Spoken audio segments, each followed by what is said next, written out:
Asyhadu an la ilaha illallah wahdahu la syarikalah wa asyhadu anna Muhammadan abduhu wa rasuluh amma ba'du.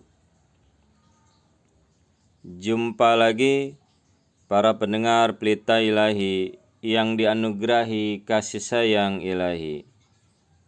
Pada kesempatan kali ini saya ingin menyampaikan berkenan dengan bantuan ilahi kepada Nabi Muhammad Rasulullah Sallallahu Alaihi Wasallam. Banyak sekali perihal akan hal ini. Namun guna menerangkan secara singkat, saya akan mengutip dari dua buku pendiri Ahmadiyah, Hadrat Imam Mahdi wa Masih Maud, di mana beliau menyampaikan, apakah bukan suatu hal yang ajaib bahwa seorang anak yatim yang miskin, tidak berdaya, tidak memiliki kekuatan, tidak terpelajar, dan sendirian di tengah bangsa yang kaya di bidang keuangan, kekuatan militer, dan intelektual, akan tetapi bisa membawa ajaran yang demikian cemerlang, sehingga mampu membungkam semua orang dengan argumentasinya yang bersifat konklusif dan bukti-bukti yang nyata. Beliau menunjukkan kesalahan-kesalahan dari mereka yang dianggap sebagai filosof besar. Beliau telah memperlihatkan kekuasaan sedemikian rupa yang dapat menurunkan seorang penguasa dari tahtanya dan menaikkan seorang miskin sebagai penggantinya. Kalau ini bukan bantuan ilahi, lalu apa namanya ini? Mungkinkah seseorang mampu mengalahkan seluruh dunia dalam penalaran, pengetahuan, dan kekuatan tanpa bantuan ilahi sama sekali?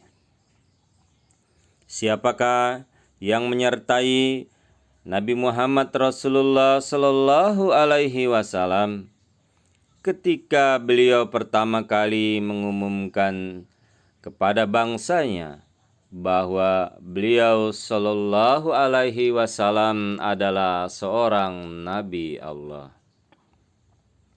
Apakah ada pada beliau itu harta benda berupa kekayaan raja-raja yang bisa diandalkan dan digunakan untuk menghadapi seluruh dunia, atau pasukan angkatan perang yang bisa mengamankannya dari serangan raja-raja lain? Bahkan para lawan kita juga mengakui kalau pada saat itu Nabi Muhammad Rasulullah Sallallahu Alaihi Wasallam berdiri sendiri tanpa daya dan tanpa memiliki apapun. Hanya Tuhan saja yang telah menciptakan beliau untuk tujuan mulia, dan juga yang menjadi sahabat dan penolong beliau Sallallahu Alaihi Wasallam. Hal ini bisa dilihat di dalam buku Barahin Ahmadiyah, karya pendiri Jemaat Ahmadiyah, Hazrat Mirza Ghulam Ahmad.